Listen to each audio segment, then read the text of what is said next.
It's there!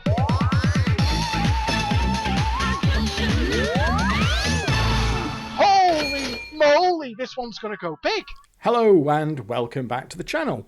As per the montage at the end of the recent video that I made called The Evil of Compensated Fruit Machines, you will know that I have a fairly dim view of the history of gambling in the UK, which essentially normalised gambling for vast swathes of the population, including children, for many, many decades via the medium of compensated fruit machines, junior roulette wheels, which there's footage of in this section here, the pushers and all the rest of it. However, if you think that things were bad back then, we only need to look at where we are now to see how shockingly awful things have got, and the direction of travel suggests that things are only going to get worse. So what I'm going to cover in this video is some of the recent developments that we've been talking about over at Desert Island Fruits. There's been some footage posted to the Jackpotty Facebook group recently of machines malfunctioning and locking up and mispaying. We've also now got some new taxes on the horizon for the gambling industry, and by all accounts the way that they're going to be implemented will mean bad news for players. I've also been going through the regulation on these things and it's shockingly weak. Oh, there's the junior roulette wheel, by the way.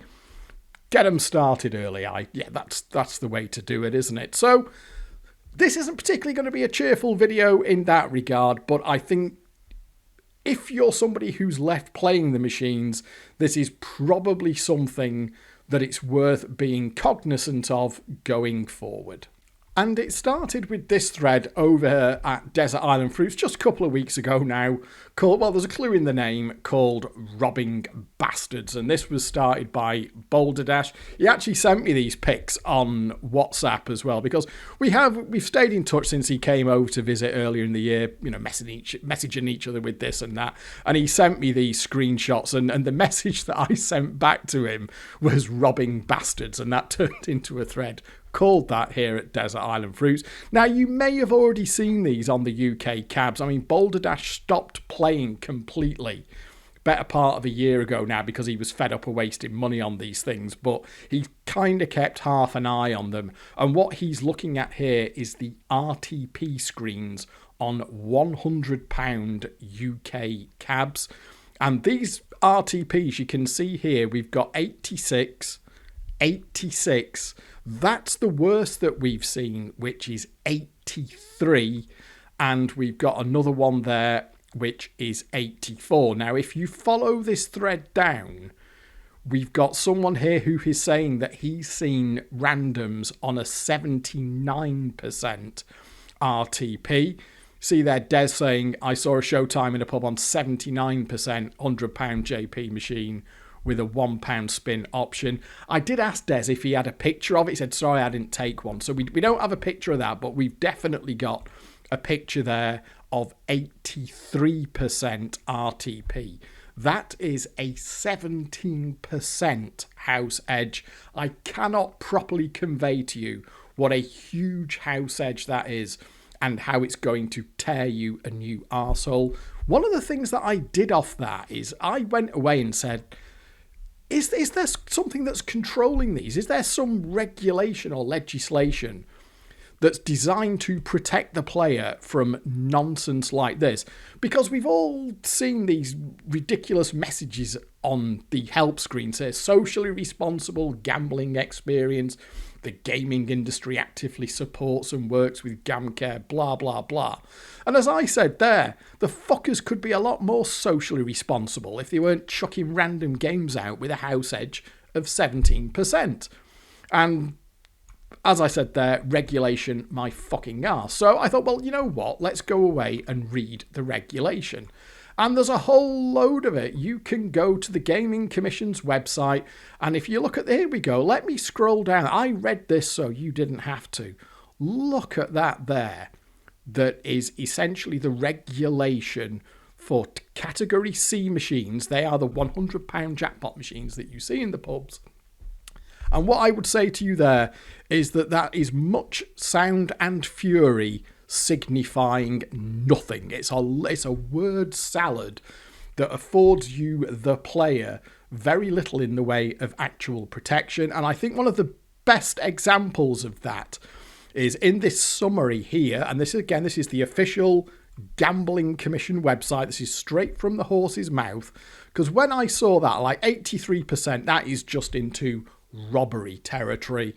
And I found the section on RTP, and here we are. Return to player category C machines must display the theoretical target percentage return to player. RTP is an average measured over a large number of games and will vary over a typical session due to normal game volatility. The manufacturer will decide on the game RTP. Okay, fair enough, but surely there's going to be like a minimum under which you cannot fall, because then it just gets into piss take territory. And bearing in mind that the Gambling Commission's job is to make sure that people are protected and that, you know, there are checks and balances in place. But it says this: there is no minimum RTP requirement. However, the minimum average return must be displayed to the player for the game. So thanks for nothing there. That is there. That, for me, you can chuck all this fucking shite here in the bin. That becomes worthless to me because they've put that one in there. There is no minimum RTP requirement, and that means essentially that the manufacturers here, i.e. the industry will decide on the game RTP, and the regulator thinks that it's entirely proper for them to decide how low they want to make that. So if you think that these games can't go lower than 83%, then I would suspect that that may not be the case. Now, part of the reason for that, and there was a thread over at Casino Meister started just the other day about this, about raising the taxes on gambling. Now, they have identified a problem here, which is that you can make a case that the gambling industry is undertaxed, and that for the societal harm that they cause, because the consequences of addictions in the short, medium and long term, they will ultimately be picked up by the state. The damage and the fallout and the harms, someone's going to have to try and pick people up off the floor, keep them going and get them back on their feet. The gambling industry makes a bit of a sop with that, via Bacta and their contributions to GamCare and all the rest of it. It's a tiny percentage of what they make, and the bill has to be paid somewhere, and if it's paid for by the state, then it's essentially being paid for by taxpayers. So they have kind of identified an issue there. But the problem with doing it like this is that the only people who are ultimately going to end up paying for this are gamblers themselves, because the industry is never going to voluntarily reduce its profits, because that's not how capitalism works. And whilst this line exists in the legislation, the regulation, that there is no minimum requirement, all that they will do is just make those numbers smaller and smaller to keep their profits where they want them to be. And they have the comfort on their side of knowing that because they essentially sell a highly addictive and damaging product, that they're always going to have customers. And make no mistake, it's addicts that keep the gambling industry alive.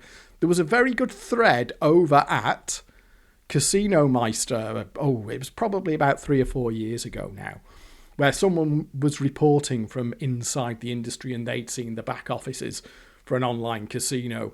And if you looked at the patterns of play and where the revenues were coming from and all the rest of it, it was absolutely obvious that these businesses would not be viable if it weren't for the addicts, if it weren't for the really heavy players putting a disproportionately large amount of money into the machine.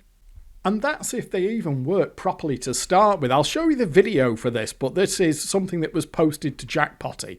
Now, this was on a £100 UK machine. You can see there it's Wish Upon a Jackpot, which has managed to award a win of £103 on a £100 jackpot machine. And if you follow the bank, you can see that by the time it's added the 103 inverted commas pounds to the bank, you actually work out that it's added 110 quid. So you can argue here that that is in the player's favour, but that is clearly there a bug in the code going on with something as fundamental as the numbers of the wins that it's awarding and what it's adding to the bank. I will show you the video of that here.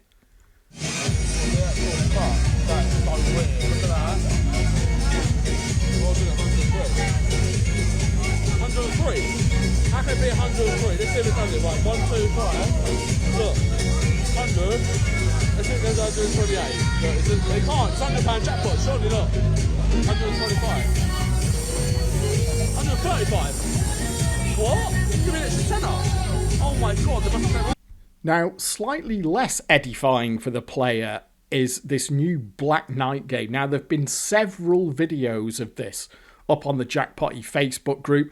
I've just picked a couple of them here, but this machine clearly has an issue with locking up in the feature, and when it does, you're fucked. Basically, all the arcades are doing is turning them off and on again, and they might give you the price of your credit back, and that's about it. And there's basically no comeback for the player on this, because I'm sure we've all seen that disclaimer: malfunction voids all pays and plays.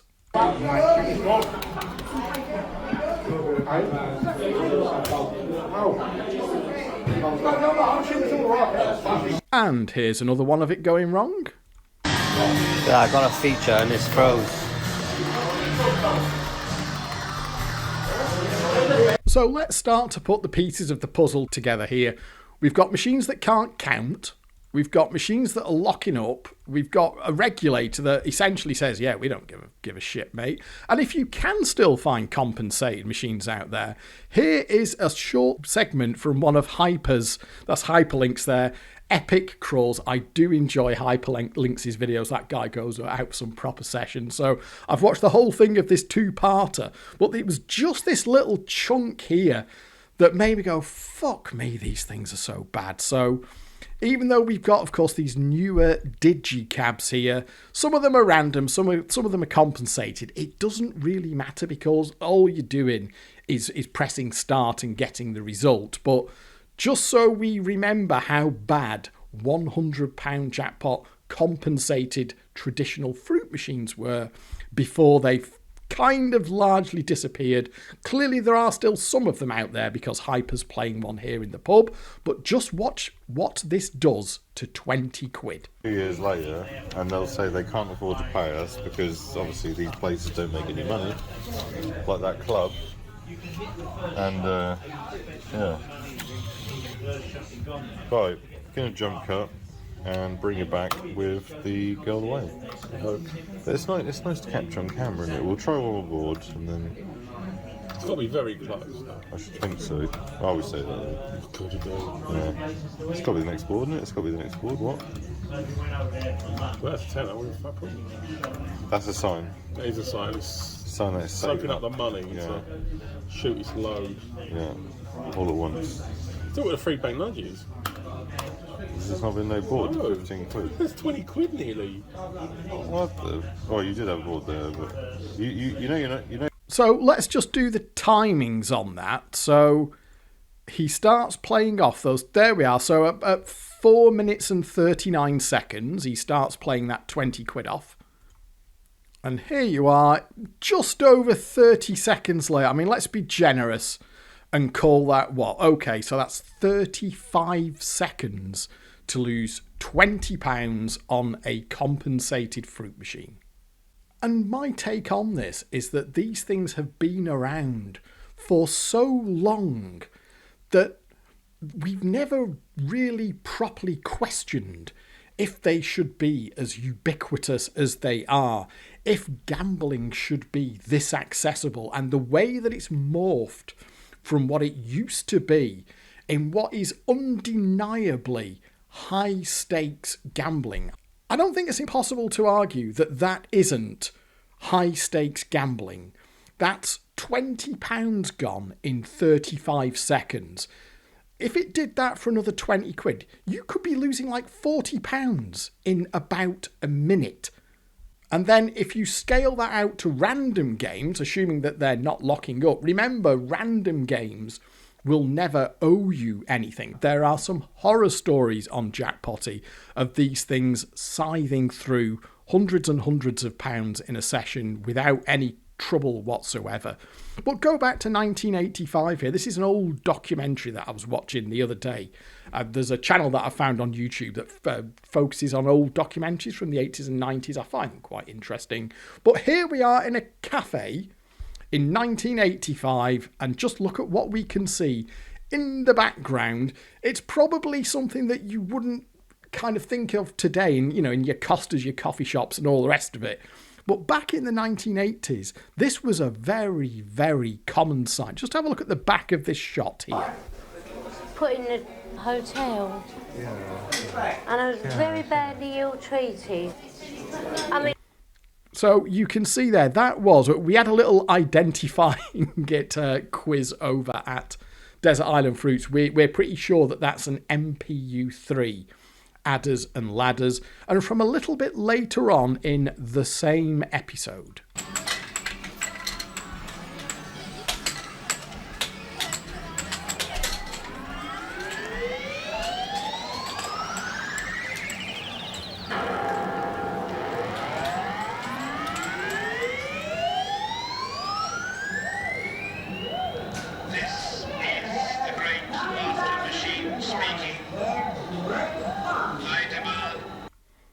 They're a bit of a tougher spot, so prize and offer there if you can identify any of those. They're a little bit before my time, 1985, but you get the point. They just turn up all the time in the background of shots that have nothing to do with fruit machines, but they're kind of always there. And I'll give you another example. This was another documentary that I was watching from the BBC archives from 1969. About people living on the average wage. So we've got a shot inside a pub here from 1969, and you can see very, very clearly what is in shot there. It's a fruit machine in the pub. Full marks to Evo here, who actually managed to identify it as this fella here called Super Monte Carlo, and that will be in 1969, of course. That will be an old electromechanical machine, because that is before the era of solid state machines, i.e. computer control. But you get the point. We're going back to 1969 there, 56 years ago, and when they've got a shot of a guy in the pub, the way that they framed that is, let's have a fruit machine in shot, because they chose that, didn't they? They chose to have the guy sat next to the fruit machine because it looks like a familiar pub environment. Everyone will know, oh yeah, he's in the pub, there's a fruit machine there.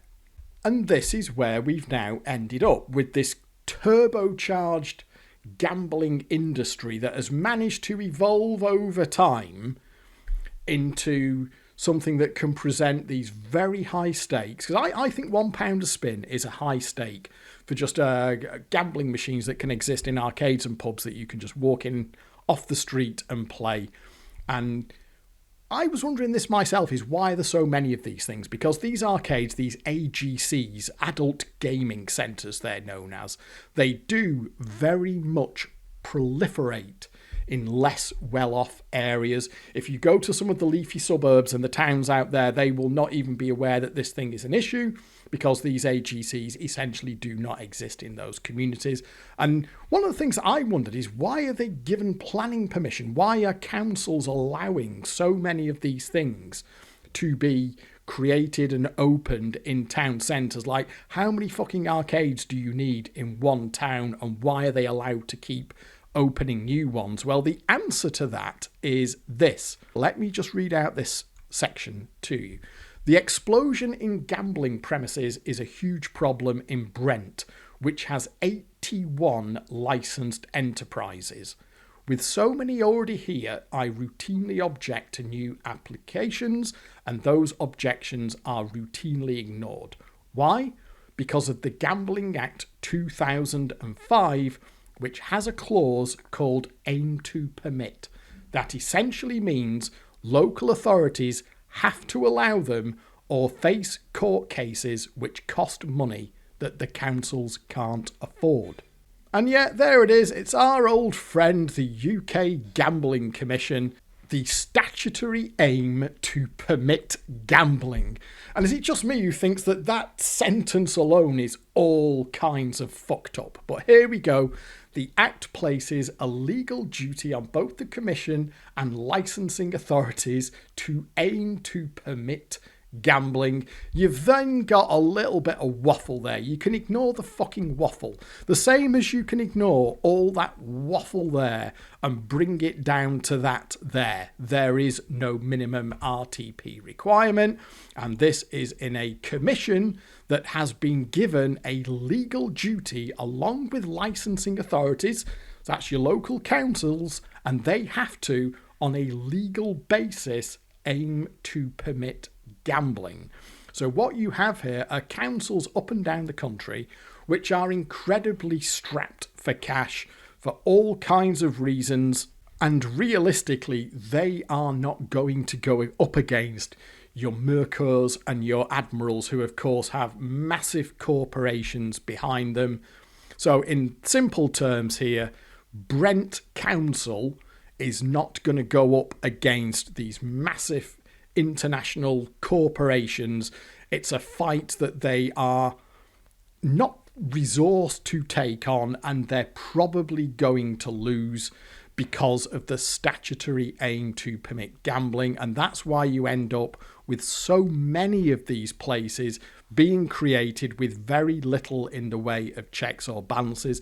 As ridiculous as it may sound, Mercur and Admiral have got the law on their side. When they say we want to open another 24-hour adult gaming centre in this town centre that's already got several of them, and against a backdrop of increasing harm being caused in society by gambling, believe it or not, it's the council that really has to fight against this hugely well-resourced multi-million, multi-billion-dollar corporation to try and explain why this new AGC shouldn't be allowed. And what ends up happening, of course, is that they are opened essentially without pushback.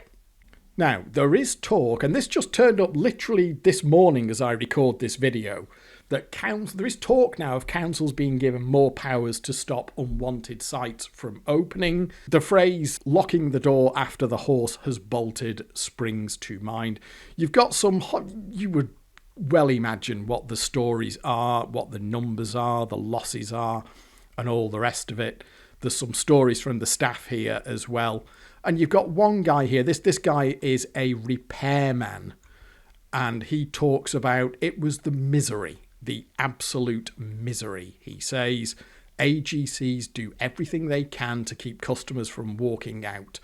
Big chains such as Mercur and Admiral offer incentives ranging from free food and drink to free spins. One chain, Little Vegas, runs a half-hourly raffle to win 10 spins. And that ties into my story back from Gambling Loeb's Part 4, I believe it was, where I would go to the arcades in Lancaster. I'd be there when they were opening in the morning, and the first thing that they'd do, give me a cup of tea, ask me if I want a piece of toast, because they know that if they kept me fed and watered, I would just stay there all day, losing my money, and then I'd come back the next day and lose more money, albeit the numbers that were involved back then, I mean, I managed to lose a fairly fierce amount by the standards of the time, by the standards of 1992. But it took me several months to lose a few £1,000. I can't remember. Did I say £3,000-4,000 I managed to burn through in about 3 months? You can do that in a day. Certainly when you get onto these random £100 machines, you can do hundreds, if not 1,000 in a day. And once you get onto the £500 jackpot machines that you can find elsewhere, those losses can be £1,000, £2,000 in a day. And make no mistake, of course, these companies are interested in one thing only, and that's making as much money as they can whilst paying as little as they can get away with to their staff. And that tells you everything you need to know about what they have in the way of player protections. They will do the bare minimum they can get away with. This little section here gives you a little bit of an insight into what's going on. So last year, the German-owned Merkur was named by the government among 500 companies that had failed to pay the minimum wage. It was forced to repay £66,811 to 2,008 workers. The company said the matter related to the unintentional impact of a policy on the provision of company uniforms, which it had since amended. The workers there saying, I'd be working 10 to 12 hour shifts and you were lucky if they'd let you have a 10-minute fag break. The policy is that you're not allowed to sit down. If you so much as lean against a machine, they'd ring you up. Now then, we do have the trade industry BACTA, the Amusement and Gaming Association. It's BACTA's job to try and put lipstick on the pig, to try and polish the turd, as it were. And you can imagine what BACTA's takes on this, which is BACTA said its members' venues were safe, welcoming and alcohol-free entertainment venues where people can enjoy low-stake gaming in a controlled environment. And to that I say, oh, do fuck off. And just to give you some idea of what those numbers can look like, if you think back to the 2-day session that I had with Boulder Dash earlier in the year, where I went out and was playing the games here, the random games, on £2 spins with an RTP of 92%, and that works out to a net cost per spin of 16p.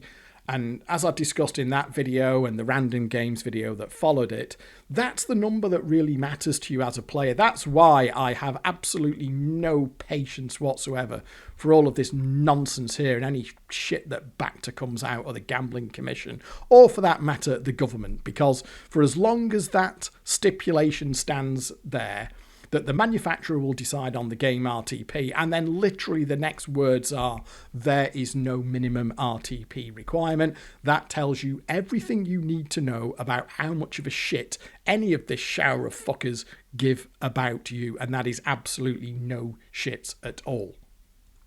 And that's where these numbers come in, because ultimately that is what this is going to cost you. The RTP instructs how much money you're going to lose and how quickly you are going to lose it. That was pretty bad. £2 a spin, RTP of 92%, 16p a spin.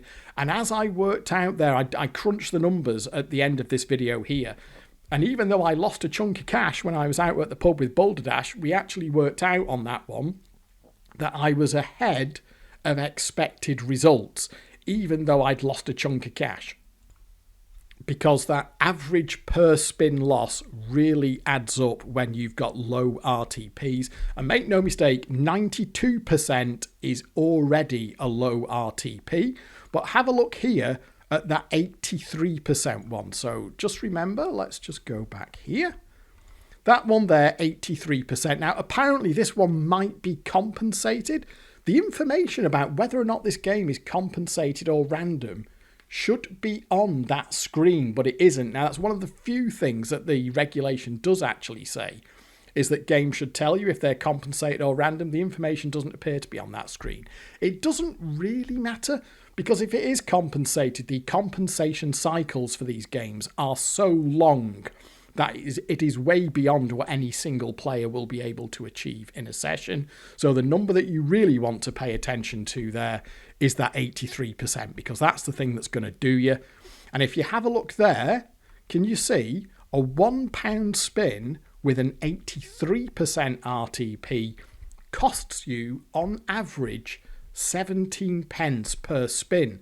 So on a £1 spin, you're actually losing more than you would on a £2 spin at 92% RTP. So bear that in mind there. You would think that a 9% in reduction on RTP when you are halving your stake from £2 to £1, surely you're going to lose less money because you've reduced your stake by 50%, but you've only reduced your RTP by 9%. But that's that pernicious effect of reductions in RTP, that they can have a huge difference to your expected result. And in actual fact, you are losing more on average per spin when you're playing £1 a play at an 83% RTP.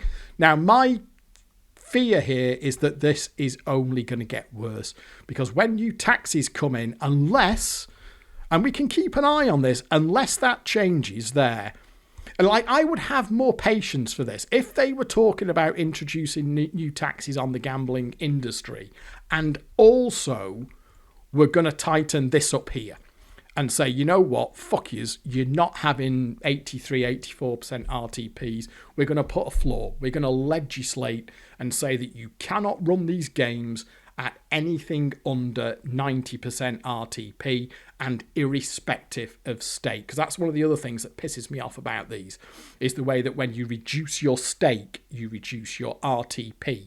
So if they wrote that in there, your minimum RTP is 90%, and that must apply to all stakes.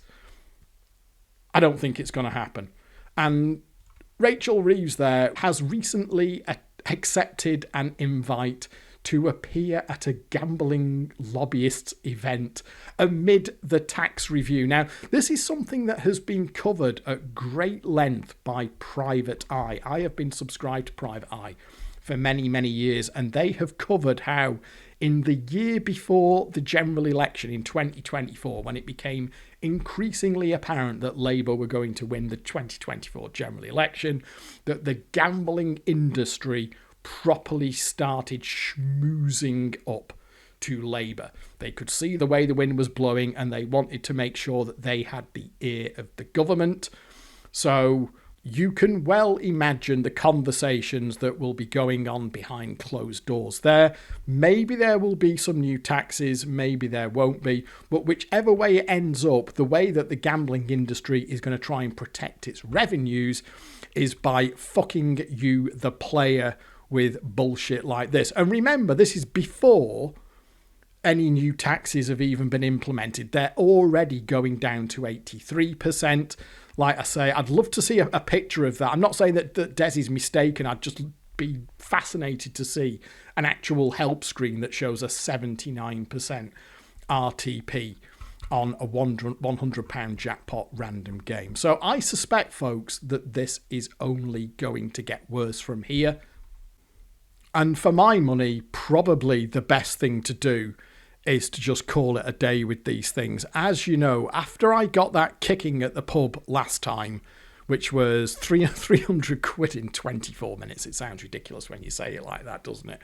I swore off the pub machines. Now, I have been, a week ago, me and the same group of friends went to the pub, and I made a deliberate decision not to take any gambling money with me. I just took some money for pool and jukebox, and was absolutely clear in my head before we went to the pub that I wasn't going to play the machines. I stuck to that, and frankly, for me, that actually felt a lot better. It's kind of like that £300 loss that I took. There it is, the destroyed the pub video. So it wasn't much fun while it was happening, and I felt like a bit of a twat bidding 300 quid that quickly. But looking back on it now, dare I say, I'm almost slightly glad it happened. There was something about the brutality and the futility of that was just enough. It was the metaphorical straw that broke the camel's back. It was the thing that made me say, no, I'm just not doing this anymore. So whilst on some level, it's not much fun to lose money as quickly as that, like I say, I will genuinely say I'm kind of glad it happened, because it gave me that push to say I am not doing that anymore. I'm not playing these things anymore. And I would say now, I'm pretty confident within myself that I'm done with them. I didn't miss them. When we were in the pub and we spent many, many hours in the pub, I can genuinely say I did not miss them at all. And my overall feeling was, I'm glad I'm not playing them. I'm glad I don't have money to play them. I'm not having the piss taken out of me anymore like they did last time I was in the pub. Now, that's a decision that I made for myself, and obviously everyone must make their own decisions, what they want to do with their own free time and their own spare money. But I would suggest that we are into the realms of larceny here. Now, this happened to me on 92% machines, remember.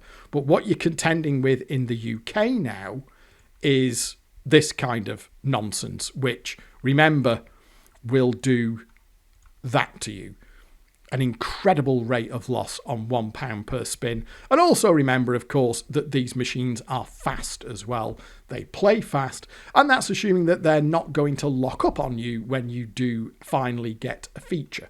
But my take on this is I think the UK government and the UK regulator and the UK industry have made it abundantly clear that they are not looking out for your best interests. BACTA is just a way to whitewash what the industry does. The government has well and truly been getting its ear twisted by the industry, and the Gambling Commission says that it doesn't think that games should have a minimum requirement, and this is all against the backdrop of a statutory aim to permit gambling. So my conclusion there is that you really need to look after yourself with these things, because nobody else is going to do it for you. The decision that I made, and it's a decision that I'm glad that I made, was just to knock these things on the head and say, no more, these are not having another penny out of me, because I'm not going to get kicked about by these fucking things that exist, frankly now, increasingly just to take the piss. So that wasn't very cheerful, was it? And I think the conclusion there is things have... Let me just try and summarise thusly. I think things have always been bad, but I think it was at a level of where it wasn't bad enough to be so obviously a problem. It really brings it home to you when you watch these documentaries from the mid-80s and, you know, fruit machines are just absolutely bloody everywhere. So my contention here is that this has always been bad, but it's definitely got worse over time, as those stakes and prizes have scaled up way beyond inflation, by the way. Obviously, the price of things, the cost of things goes up over time, but these things have gone massively ahead of where they would be if they'd gone up with inflation. So stakes and prizes have gone up hugely, and we're now into a situation, as we can see now, where we have whatever compensated fruit machines are left can take 20 quid off you in 35 seconds.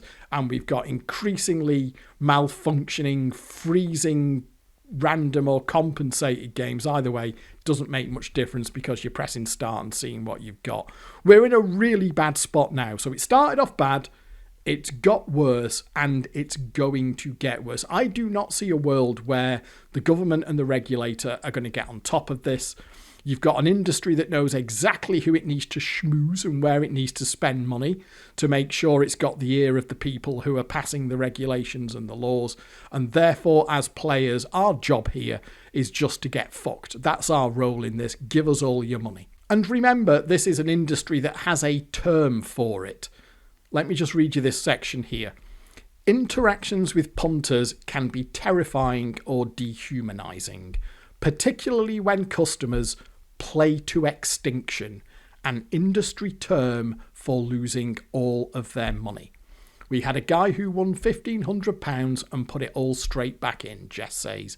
He started smashing up the machine. It was me and another man, and we didn't feel like we could do anything about this big burly guy. The machine had been replaced the next time I went in. The industry would like you very much to play to extinction, at which point you will have outlived your usefulness to them and they couldn't care less if you live or die. So it behooves us as players not to play to extinction, not to give them that money. They have made very clear what they want to do by chucking nonsense like that out there, and as I think I've demonstrated here, nobody else is going to make the right decisions on our behalf, so we're going to have to do it for ourselves. My personal advice would be not to play these things at all. That's the decision that I have made, and I'm glad that I did. Obviously, you will have to make that decision for yourself, but that for me tells you everything that you need to know there. And I imagine that those numbers could get lower yet. So things are only going to get worse. That was cheerful, wasn't it? So thank you very much for watching. Do hope you've enjoyed this video, and I'll catch up with you next time. But for now it is goodbye.